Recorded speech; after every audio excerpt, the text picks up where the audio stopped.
जिंदगी एक किराए का घर है, एक ना एक दिन बदलना पड़ेगा। मौत जब तुझको आवाज देगी, घर से बाहर निकलना पड़ेगा। জি, কিন্তু আল্লাহ রাব্বুল আলামিন জানেন কতটা দয়াবান, কতটা দয়ালু দাতা। আল্লাহ রাব্বুল আলামিন কোরআন মাজিদের মধ্যে বলছেন, ওরে আমার বান্দারে শোনো, মান কানা ইউরিদুল হায়াতাদ দুনিয়া ওয়া জিনাতাহা।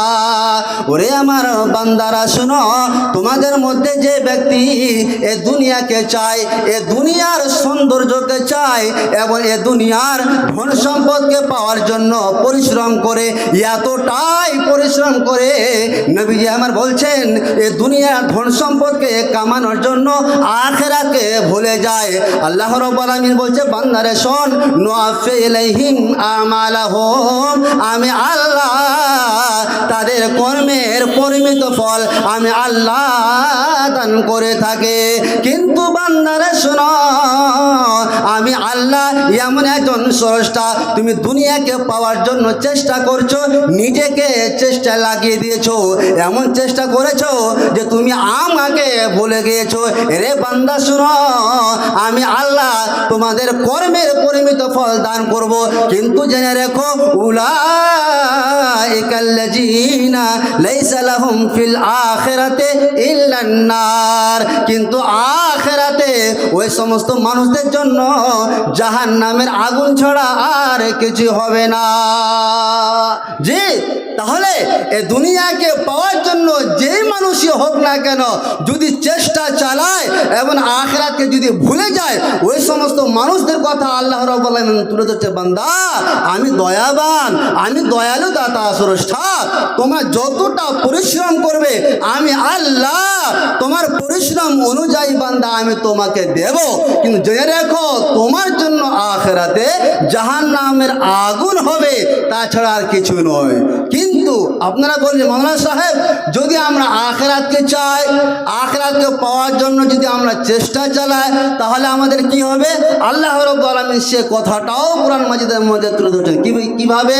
আল্লাহ রাব্বুল আলামিন বলছে, বান্দারে শোনো, ওয়ামান আরাদাল আখিরাতা, তোমাদের মধ্যে যে সমস্ত মানুষেরা আখিরাতকে চায় এবং আখিরাতকে পাওয়ার জন্য ওয়াসালাহা সায়াহা, আখিরাতকে পাওয়ার জন্য 1 2 3 করে অনেক রকমের চেষ্টা চালায়, নামাজ পড়ে, রোজা রাখে, মুখ থেকে ভালো ভালো কথাগুলো বের করে, ঠান্ডার দিনে যখন মসজিদে ফজরের আজান হয় তখন বাড়িতে ল্যাবগুলোকে ছেড়ে দিয়ে, ঠান্ডার সমস্ত বস্ত্রগুলোকে ছেড়ে দিয়ে মসজিদে চলে যায়। কেন? আমার আল্লাহকে খুশি করতে হবে। আমার আল্লাহ কোরআন মাজিদের মধ্যে তুলে ধরছেন, ওরে আমার বান্দারে শুনো, ওয়ামান আরাদাল আখিরাতা ওয়া সাআলাহা সায়াহা ওয়া হুয়া মুমিনুন, বান্দারে পরিশ্রম কর, শর্ত হলো মুমিন হতে হবে, অর্থাৎ মুমিন হয়ে যায়, ঈমান নিয়ে আয়, নিয়ে আসার পরে চেষ্টা কর বান্দা আমি আল্লাহ উলাইকা কানা সায়ুহুম মাশকুরা, আমি আল্লাহ তোমাদের সাধনাকে স্বীকৃত দেব। কাটা হেরি খান্ত কেন কমল তুলিতে, দুঃখ বিনা সুখ লাভ হয় কি মহিতে, যে মাটিতে পড়ে লোক ওঠে তাই ধরে, বারে কহতাশ হয়ে কে কোথায় মরে, বিপদে পতিত তবু ছাড়ব না হাল, আজকে বিফল হলে হতে পারে কাল। আপনার মনে হবে যে মাওলানা সাহেব এত কষ্ট করে উজু করে কি করছি, আল্লাহ যদি এখনই যদি জান্নাত দিয়ে দিত তাহলে তো মনে ভালো হতো, তাই তো? আমরা এইভাবে নিজেকে গফলাতের মধ্যে অলসভাবে জিন্দগিতে আমরা কাটি। জেনে রাখুন, জিন্দগি এক কিরায়ে কা ঘর হ্যায়, এক না এক দিন বদলনা পড়েগা। জিন্দগি এক কিরায়ে কা ঘর হ্যায়, এক না এক দিন বদলনা পড়েगा। मौत जब तुझको आवाज देगी, घर से बाहर निकलना पड़ेगा। জি, আমি যেটা আলোচনা করছিলাম যে সমস্ত মানুষেরা আখিরাতকে চায় এবং আখিরাতকে পাওয়ার জন্য যে সমস্ত মানুষেরা চেষ্টা করে, তাদের উদাহরণ দিতে গিয়ে আমি আল্লাহ রাব্বুল আলামিনের বাণী তুলে ধরেছিলাম। চলে আসি এই দুনিয়ার কতটুকু মূল্য। হযরতে জাবের রাদিয়াল্লাহু তাআলা আনহুর একটা হাদিস আলোচনা করলে আমরা বুঝতে পারবো। হাদিসটা কি?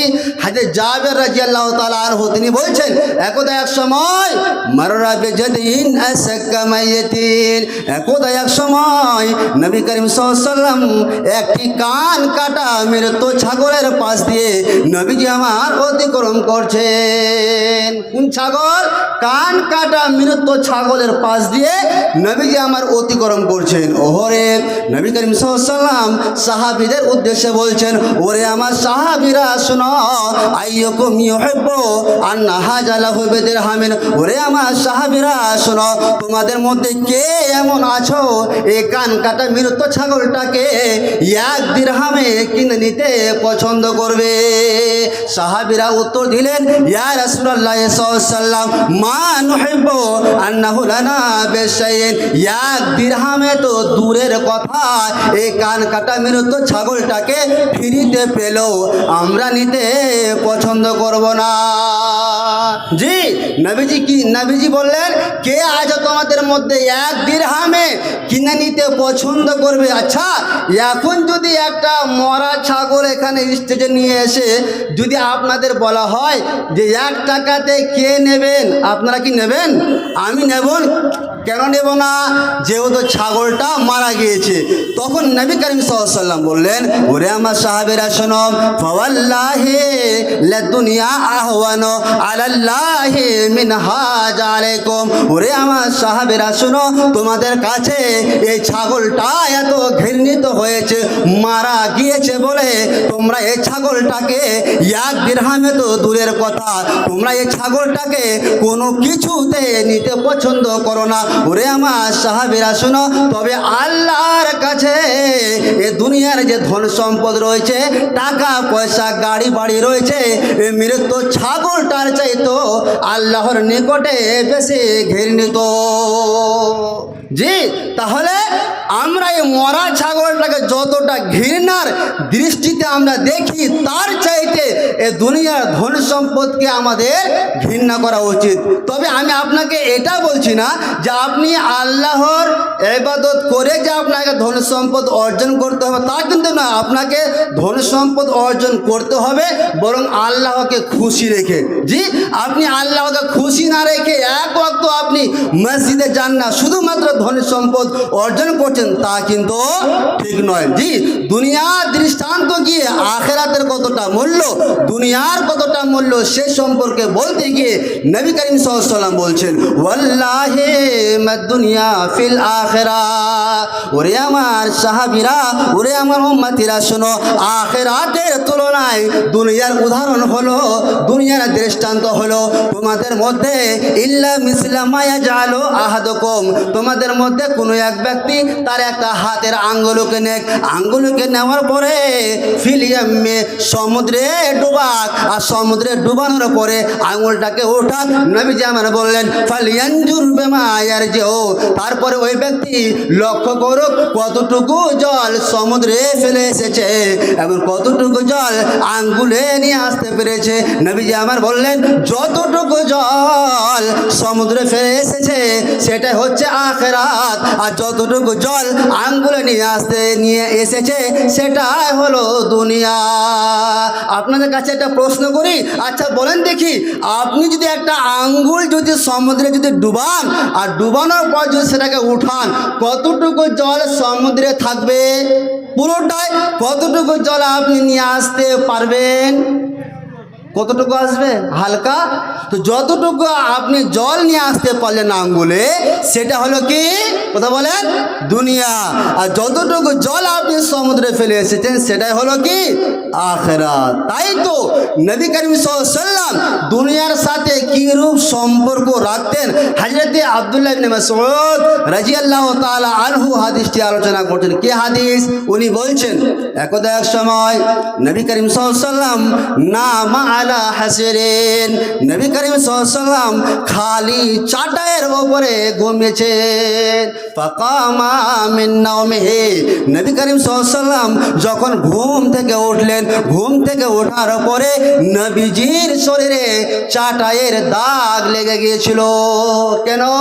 নবী করিম চাটায়ে ঘুমিয়েছিলেন। আচ্ছা আপনি আমি যদি খালি গায়ে যদি এখন এখানে ঘুমায়, তাহলে এই বিচালি আমরা বলি না, বা কাড়ি বলি, কাড়ি দাগ শরীরে হবে কি হবে না? পড়বে অবশ্যই।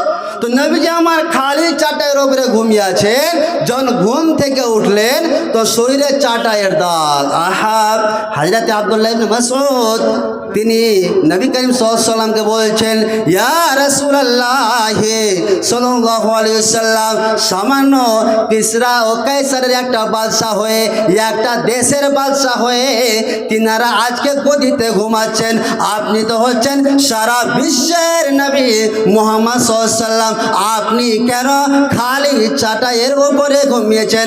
আপনি যদি লাউ আমার তানা আন্নাফসু তালাকা ওয়া নামাল, আপনি যদি আমাকে আদেশ করতেন, আমাদেরকে যদি আদেশ করতেন বিছানো পাতানোর জন্য, গদি পাতানোর জন্য, তাহলে আমরা আপনার জন্য গদি পেড়ে দিতাম, আর আপনি মুহাম্মদ সাল্লাল্লাহু আলাইহি ওয়াসাল্লাম সে গদির উপরে ঘুমাতেন। কিন্তু নবীজি আমার বললেন, ওরে আমার উম্মতিরা শোনো, ওরে আমার সাহাবেরা শোনো, মালি ওয়ালিদ দুনিয়া,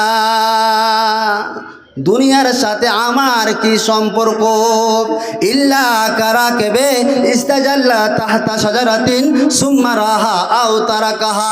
দুনিয়ার উদাহরণ হলো, দুনিয়াতে আমি একজন মুসাফির এসেছি, আমার আখেরাত হচ্ছে মেন স্টেশন, আমার গন্তব্য স্থান হলো আখেরাত। আমি আখেরাতের দিকে রওনা দিয়েছি, যেতে যেতে আমি যখন কোনো ক্লান্ত হয়ে গেলাম, ক্লান্ত হওয়ার পরে কোনো একটা গাছের নিচে বসে আমি কিছুক্ষণ আরাম করলাম, আবার সে গাছটাকে, সে ছায়াটাকে ছেড়ে দিয়ে আমি আখেরাতে দিকে রওনা দিলাম। অতএব হে আমার সাহাবীরা শুনো, আমি হচ্ছি ওই একজন আরোহীর নাই। উদাহরণ, আপনি যাবেন এখান থেকে গড়গড়ি হাট, তো আপনি হাটের দিকে রওনা দিয়েছেন, খুব তাপ পড়ছে, খুব রৌদ্র পড়ছে। আচ্ছা বলুন দেখি, আপনি একটা গাছ দেখে গাছের নিচে ছায়াতে কিছুক্ষণ আরাম করবেন, তাই তো? কয় মিনিট আরাম করবেন? 10 মিনিট, 15 মিনিট, তারপর আপনি সেই ছায়াটাকে ছেড়ে আপনি চলে যাবেন। তার কারণ আপনার মেন গন্তব্য স্থান হচ্ছে কোথায়? আখেরাত, গড়গড়ি হাট যাওয়া। ঠিক সেই রকমই নবীজি আমার বললেন, আমার মেন টার্গেট যাওয়ার স্থান হচ্ছে আখেরাত। আমি আখেরাতের দিকে রওনা দিয়েছি। আমি যখন ক্লান্ত হয়ে গেলাম, ফলে আমি একটা সেই আপনি চাটাইয়ের উপরে আমি কিছুক্ষণ ঘুমিয়ে আমি আরাম করে নিলাম। দেখেন নবী করিম সাল্লাল্লাহু আলাইহি ওয়াসাল্লাম দুনিয়ার সাথে কি সম্পর্ক রাখতে। আরটা বলি, হযরত আনাস রাদিয়াল্লাহু তাআলা আনহুর একটা হাদিস, এই হাদিসটা শুনলে কিন্তু আপনারা যদি আমল করেন, তাহলে বাপজান আমার, আমাদের মা বোন কেউ থাকবে না। অর্থাৎ আমি যদি এই হাদিসটার প্রতি আমল করি, তো আমার বউ আমাকে তালাক দিয়ে চলে যাবে। হাদিসটা কি? হযরত আনাস বলছেন যে নবী করিম সাল্লাল্লাহু আলাইহি ওয়াসাল্লাম এই দোয়াটা পড়তেন। কোন দোয়া? আল্লাহুম্মা আহিনি মিসকিনান, হে পরবর্তীকারে আলাম, আমি দুনিয়াতে যতদিন বেঁচে থাকব, আমার বেঁচে থাকাকালীন অবস্থা যেন হয় মিসকিন অবস্থা। ওয়ামিতনি মিসকিনান, হে পরবর্তীকারে আলাম, আমি যতদিন বেঁচে থাকব, বেঁচে থাকাকালীন অবস্থায় যেন হয় মিসকিন অবস্থায়।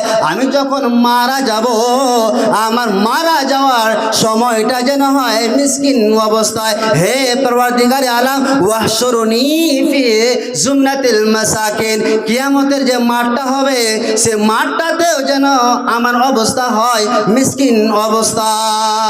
অর্থাৎ নবী করিম সাল্লাল্লাহু আলাইহি ওয়াসাল্লাম দুনিয়াতে যতদিন বেঁচে থাকবেন, অবস্থা যেন হয় কি অবস্থা? মিসকিন অবস্থা। মারা যাবেন যেন অবস্থা হয় মিসকিন অবস্থা। আবার কিয়ামতে যে মাঠটা হবে, সে মাঠটাতে যেন হয় কি অবস্থা? মিসকিন অবস্থা। আচ্ছা, এই দোয়াটা যদি আপনি পড়েন, আমি পড়ি, তো আমাদের বউরা থাকবে কি? থাকবে কি? যে কেমন তুমি স্বামী, দুনিয়ার স্বামীরা সবাই ধনী হতে চাইছে, আর তুমি আবার কোন স্বামী যে গরিব হতে চাইছো? প্রশ্ন আসবে না, ছেড়ে ছুড়ে চলে যাবে। তো হযরত আয়েশা রাদিয়াল্লাহু তাআলা আনহা নবীজিকে বলছেন, ইয়া রাসূলুল্লাহ সাল্লাল্লাহু আলাইহি সাল্লাম, লিমা ইয়া রাসূলুল্লাহ, আপনি কেন এরকম দোয়া পড়ছেন? দুনিয়ার লোকেরা চায় যে আমরা যতদিন দুনিয়াতে বেঁচে থাকবো আমরা যেন ধনী হয়ে বেঁচে থাকে, মারা যাওয়ার সময়টুকু হয় যেন ধনী অবস্থায়। আর আপনি সারা বিশ্বের নবী হয়ে কিভাবে কেন আপনি এ দোয়াটা করছেন যে আমি দুনিয়াতে যতদিন বেঁচে থাকবো আমার অবস্থা যেন হয় গরিবী অবস্থা?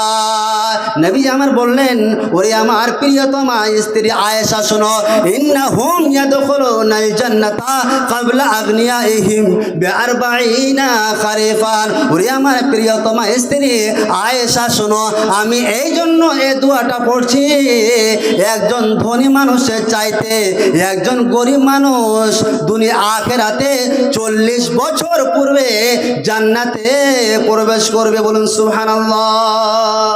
জি, উদাহরণস্বরূপ আমি গরিব মানুষ, আমার আগে কোনো এক ব্যক্তি এই উত্তর তালসুর গ্রামে 40 বছর আগে মারা গিয়েছেন।